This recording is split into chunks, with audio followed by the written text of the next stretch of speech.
Hello, welcome to what might be the very last episode of No Holds Barred Pod, depending on what happens this evening. Episode 65. That's Sal Dodgson. And that's Don McGowan trying to scare the pants off you for a joke. I'm very It's not sorry. funny, I didn't mean Don. that. Sorry. We're not in the target range, thankfully, are we? So No, but we would be impacted. Sorry, everyone. It's Tuesday, the 7th of April. Currently 6:45 in the evening. We're on a countdown clock, apparently, to Donald Trump's latest deadline, which I'm sure he's going to probably break in about 6 or so hours. But the media are falling over themselves as usual to report absolutely everything he says breathlessly, like it's the Berlin Wall falling. But who knows? it's the ramblings of an insane person. Yeah, absolutely is. It is. So welcome back, everyone. Hope you've had a lovely weekend. It's nice and sunny for a change, which is nice. Yeah, Sal and I have been out Summer's doing gardening. back. Yeah. We're both Fresh air suffering again. for it. Yeah, exactly. It's nice to get a bit of sunshine, though. Nice to have some warmth. Yeah. So, yeah, we got an interesting one again. Lots of war stuff, I guess. Lots of all sorts of stuff, and not a lot of it good, to be honest, as usual.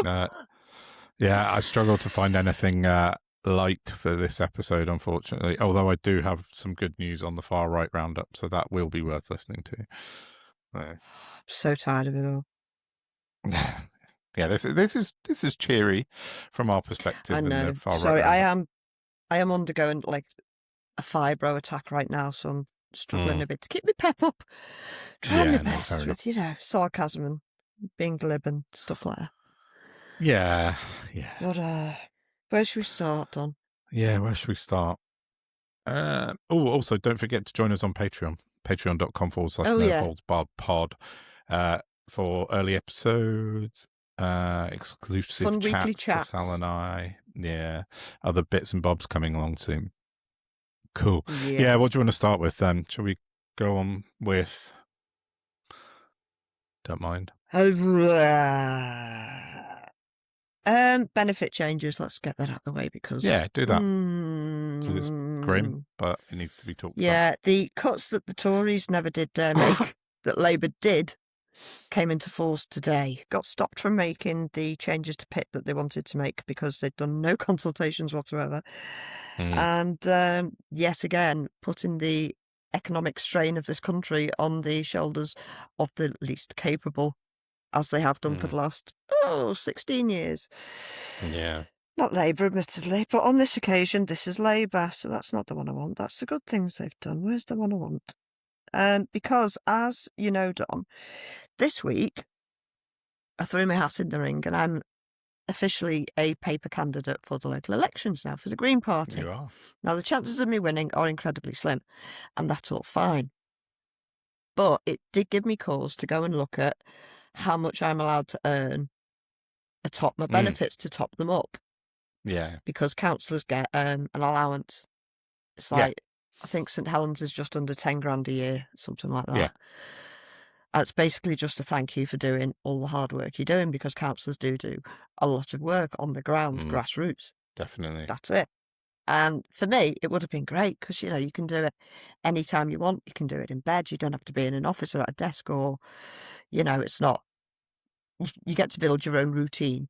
So for people who struggle like myself when they don't know how they're going to feel until they wake up in the morning, it's the perfect little part-time job. Yeah.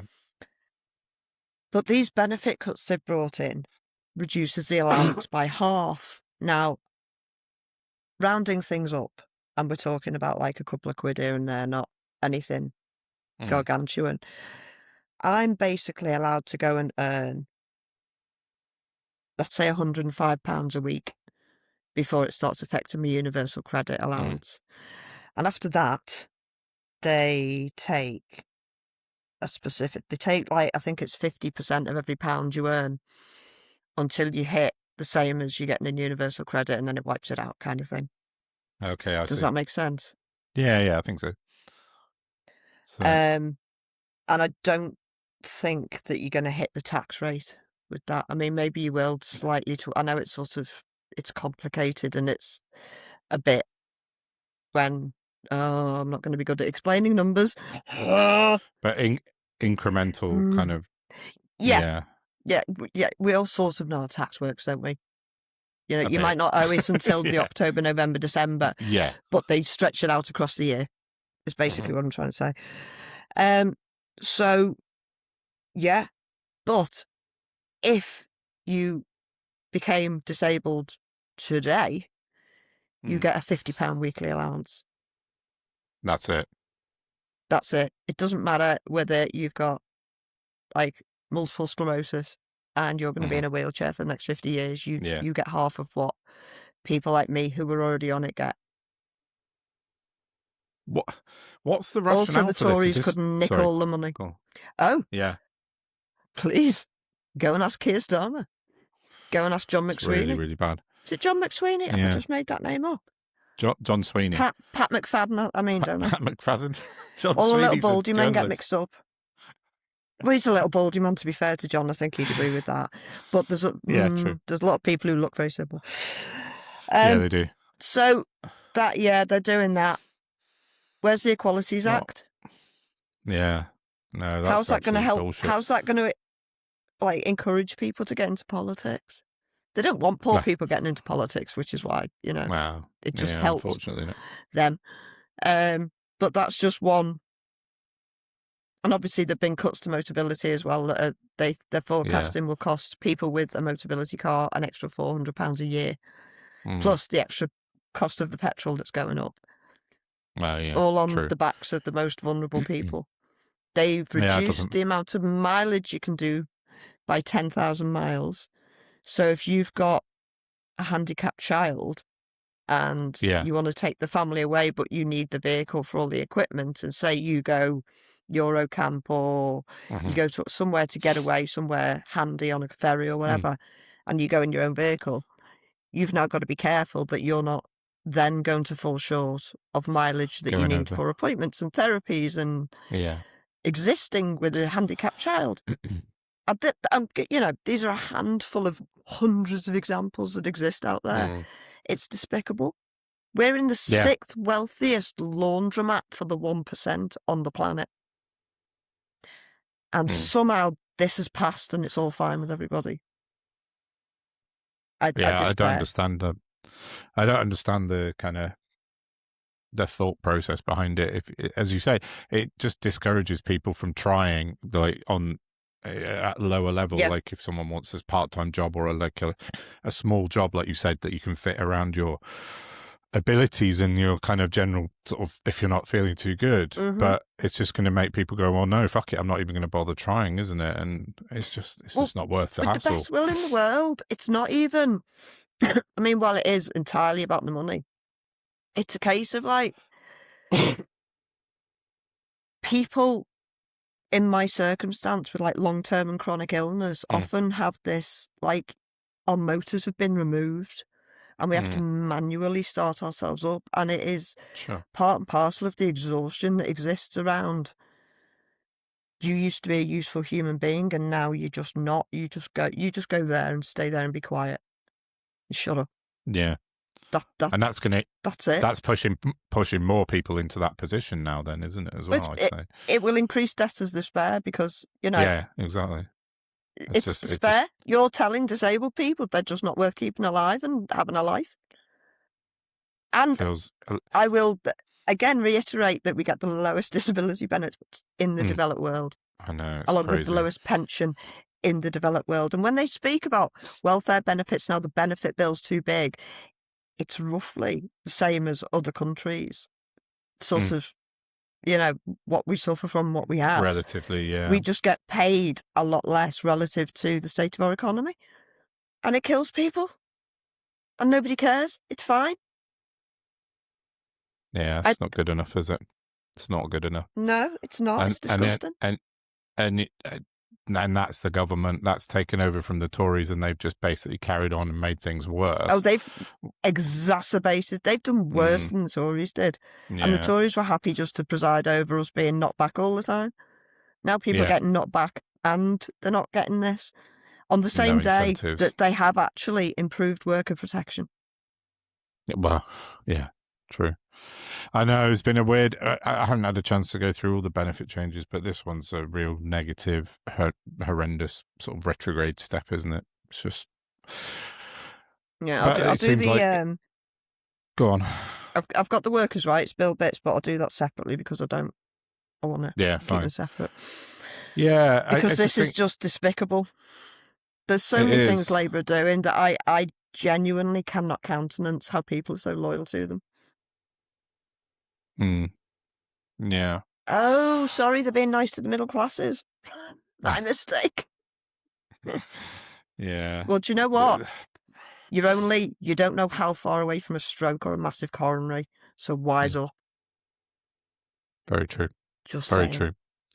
It just seems like there's a real kind of, well, I don't even know what the word is, like a trend to try and see who can outdo each other between the parties on how much welfare spending they're going to cut. Like I've seen it from all the parties, and Labour are doing it in government, and the Tories are like, "Oh, we'll cut further," and Reform are saying, "Oh, we'll cut it even further." And Lib Dems haven't said much on it, but you know, I do have to reiterate, sorry, just that whenever you see a number associated with a welfare bill, knock 20% off it, because that's how much the government gets back every time we spend the money that we have to spend to stay alive. We don't get to save it or keep it or spend it on anything frivolous because there isn't enough of it. I can't pay my bills and I'm struggling. And it's been like that it's suffocating. And it is really, really detrimental to the health of millions of people out there struggling. Yeah, for sure. All the while, Big Court, Big Tech are all getting tax breaks. Everyone in Keir Starmer's Big Court world are all happy with the donations and everything. It's a disgrace. This country is economically worse off than it has been any time since the Napoleonic Wars. And they are perpetual. Instead of like the end of World War II going, right, we need a full reset here. We need a systematic reset. We need to invest all the money that those wealthy bastards have pilfered away from us. Liberate it, reinvest it into the system, rebuild society, and start again with lots and lots of checks in place to bring us up to speed with modernity. What are we waiting for? Because that's what gets economic growth and people back on track. It certainly would. It really would. But no one's got the balls to stand up to the billionaires and the hedge funds, have they? Unfortunately, certainly not Starmer and Zach Polanski might have. Yeah, definitely. Like, share, subscribe. Well, right. Thank you very much. Yeah, do that bit, please. So kind. Yeah. Well, that's a depressing turn of events, unfortunately. So that's what I mean. It could have been a lot worse. I shouldn't have to qualify that really, but we fought hard last year to get those PIP changes pulled, and Stephen Timms is now carrying out a review. Yeah, that is essentially just he's being seen to be doing the right thing, except he's not really doing the right thing. It's all lip service. So when does that report? Yeah, do you know? I don't. I should look it up actually. Well, kind of on that vein, shall I tell you about my PIP thing that I was alerted to as well the other day? Yeah. Because it's really like we've started a bit depressing, and we may as well get that out of the way now because quite a horrible kind of turn of events. Last year, you and I and other people we know online specifically were able to have some input and getting a website shut down. Well, for a while anyway, which was a Motability car checking website. It was set up by an account called Max Tempers on Twitter, and it was that website was just if you wanted to find out if you thought your neighbour had Motability car, and you were angry about it or whatever. Now he got a load of stick about that, and he sort of disassociated himself a bit with that, and now he's launching this new thing called PIP Devil, and he's launching a website that says, I'll tell you exactly what it says. In fact, I'll read it because it's quite grim, quite disgusting, really. So on his Twitter page, he said, "Coming soon, public PIP fraud check tool helps you decide if what you're seeing is actually worth reporting. You describe what you've observed. So by observed, he means if you see someone that you think has PIP, is getting PIP unnecessarily, i.e. has a disability or a condition. You can put it into his website and it says, it then generates a structured report for the DWP outlining what the claimant is likely said to qualify versus what's been observed in reality." Likely. It's guessing. It's a guessing tool. It's like his Motability thing. It's all based So they around can't actually fucking... access people's records? No, of course not. But they can run certain checks across like open databases, which is what they did with DVLA with the Motability. And no, they don't really have access to anything. But what this thing that he's building will do, will write you a report, and you fill in the form, I suppose, with the person's name and what you think they've got, and then it'll go, oh, maybe such and such. It just says likely observed in reality. It's bullshit. It's a guessing game, but it's just another thing to attack disabled people with. There's something wrong with these people, because what they're actually, all they're going to do. Now, you can go, I've been reported twice by malicious twats in my life. Have you? Yeah. Over 5 years ago, like. Right. And I know they both were. It's like, it's so ridiculous. And I rang the DWP and they were like, yeah, don't worry about it. They're just... But he's basically just going to take up loads of time for the DWP from people who should otherwise be processing claims. But instead they're having to reply to all his sad little small dick energy incel mates who don't know they're fucking born and are just angry with the world because they're so thick. Yeah, exactly. People like him should be fired into space. I absolutely agree with that. You know, he's encouraging his far-right mates to sort of guess on people's disabilities and then report them, and it's just fucking They're absolute morons.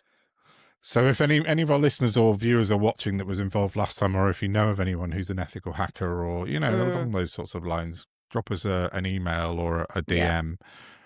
Email's info@noholdsbarredpod.com if you want to get in touch. And because we did have some success last year, the first time around with his Motability, and we did get it shut down. You did a lot of stuff on that. To be fair, I'm not terribly worried about this because it's so banal, and so it's guesswork. Whereas last time he was actually getting older people's details. Yeah, and for that was details. what bothered me there. This is just malicious bullshit. Yeah, my only worry with him looks he is silly. Sorry about all the swears, but it's fine. In this instance, yeah, it's fully justified. But my only worry about this guy specifically is that he's quite well connected through the far right media. He's sort of knows the GB News lot and the Daily Telegraph lot. That's where they all thought his Motability campaign was delightful, didn't they? They did. Nick Ferrari, even on LBC and stuff like that, was pushing it. So get me on with Nick Ferrari, Paul. Saying, if I have to accept this relationship, we need some benefit. He has offered to come on and talk about Motability a few times, which we haven't got him on yet, so we should probably get that. But I just wanted to mention that because I think we need to keep an eye on him always. Just one eye on Max Tempest because he's a vicious twat. I want to find out where his jiu-jitsu gym is. Oh yeah, that's right. We did have a look at that. He's linked to Portugal, isn't he? I remember now from last year. Yeah. Maybe it's a real shame because I've been meaning to mention him for ages, and I should do a bit on him really. But there's a guy who's like one of the best BJJ players in the world, actual world. Better explain those initials. Brazilian Jiu-Jitsu. Sorry, Brazilian Jiu-Jitsu player. Basically killers, but they do it for fun, not the actual. They don't. You know what I'm talking about. No, I know what you mean. Anyway, one of the best guys to do it in the entire world that isn't a Gracie is a guy called Craig Jones from Australia. And he is brilliant. If you hit him up on Instagram, he really gets incredibly close to the edge. Occasionally, I'd say, crosses it and is a bit, but mostly he's brilliant. But he's got this whole shtick. Well, it's not shtick, it's a thing where in other good doings that he's done, he started his own Brazilian Jiu-Jitsu annual competition that not only pays women the same as men, can you imagine? Wow. Amazing. But also, it's like £1 million prize pot, and it's really, really good. Because a lot of the other competitions like make a lot of money, but they don't pay out a lot. Yeah.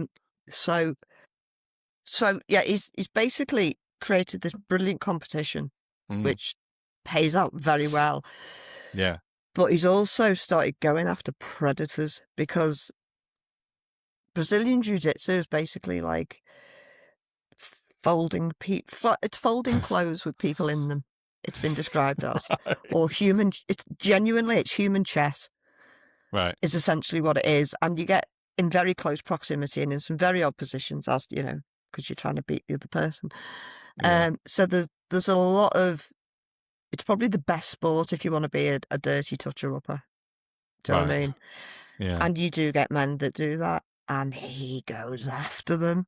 He outs them. He's so funny, and like he's got his own like product range. Craig Jones is gay. He's not remotely gay. He's just very LGBTQ positive. He just likes people like us. Nice. He's got but he does take the piss. But yeah, go and see Craig Jones. He's a delight in this world at the moment.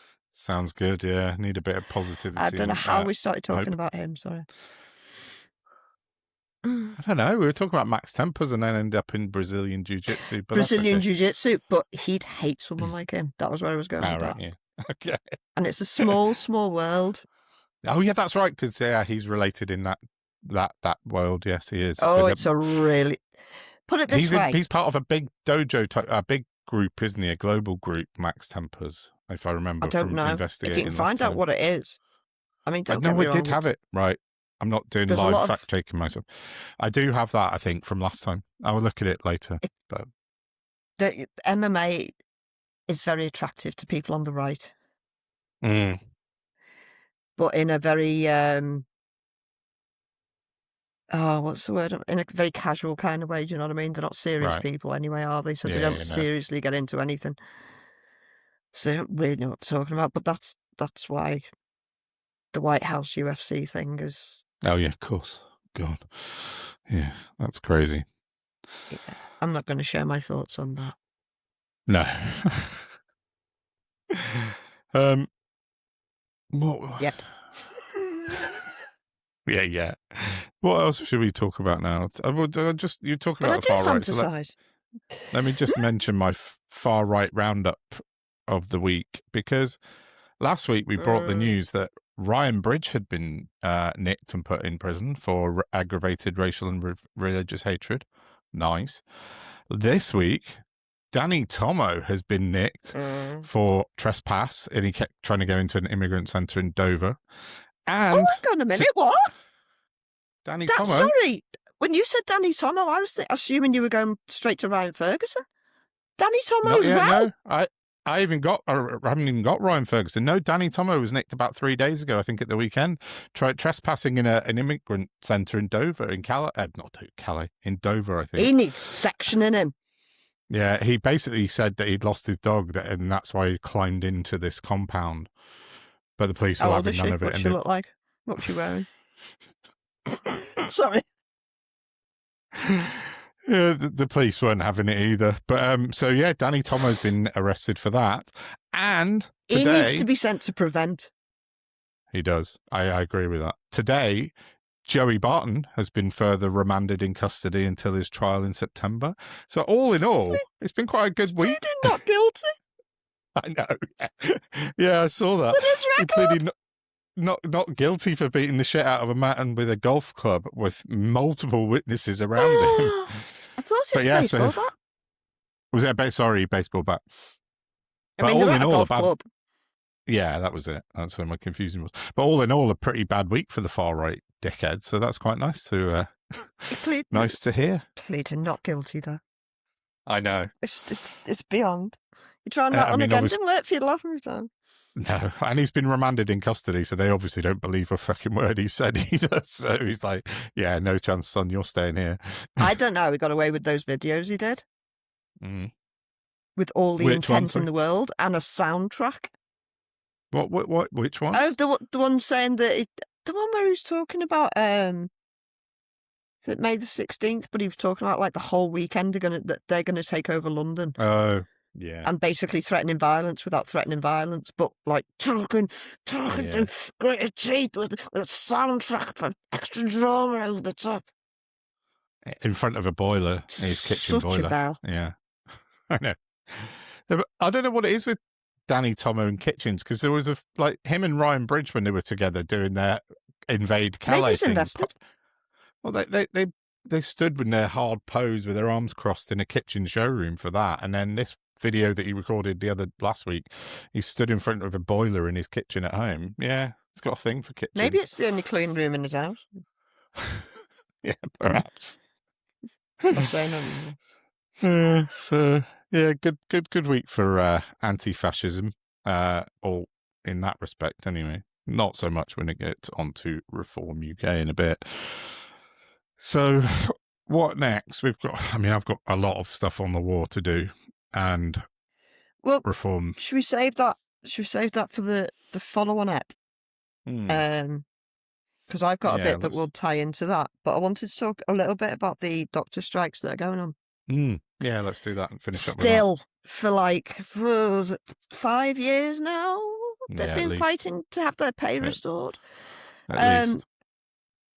If you could just pop the graphic up right about now, that'd be smashing. Thanks, Dom. Yeah, check so out the that graphic.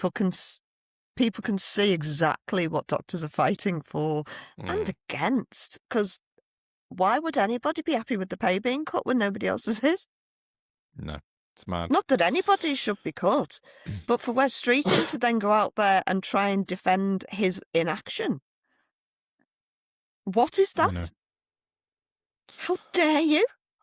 Yeah, and you can see from the graphic. And I go back to what I said about the economics being the worst they've been since the Napoleonic Wars. And now the doctors have got to carry the can for that, have they?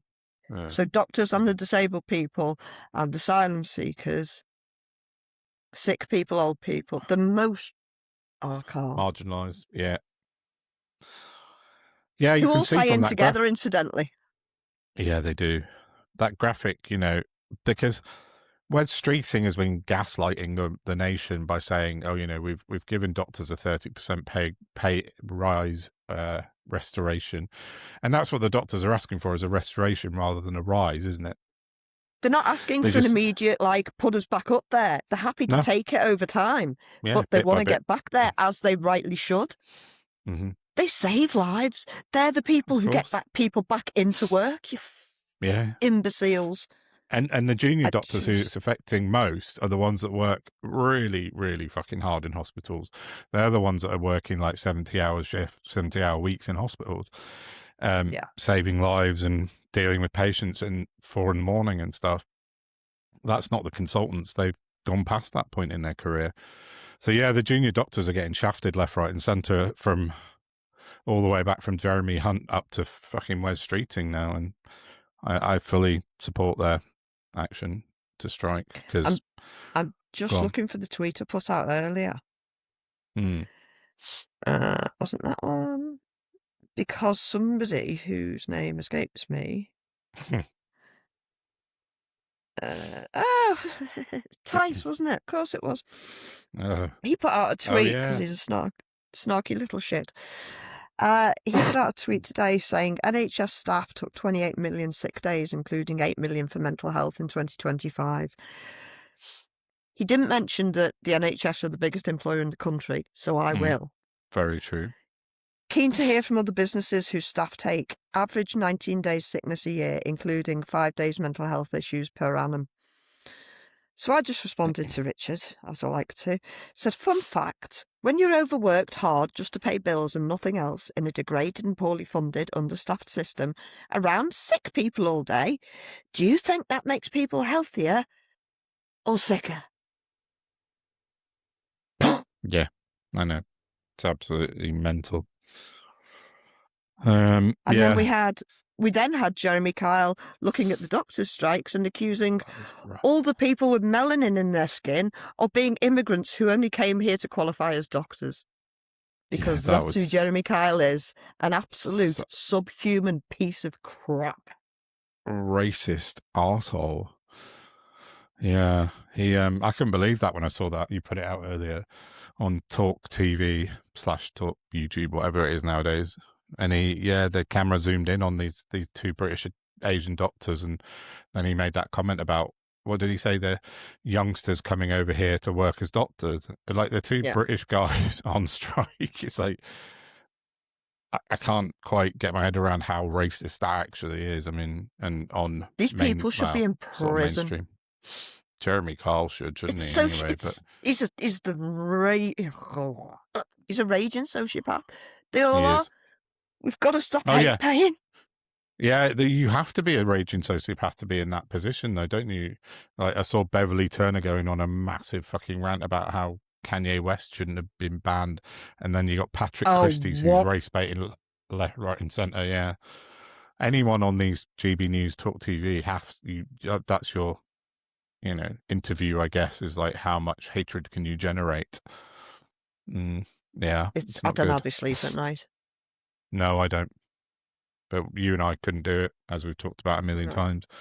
Couldn't force ourselves to be that hateful, even for, 6-digit salaries or whatever they're all getting. So yeah, no, it's no good. No good at all. Yeah, I mean, they're all sitting there on 6-figure salaries, having a go at doctors who've had the pay cut for the last 15 years. Fuck you. Double time.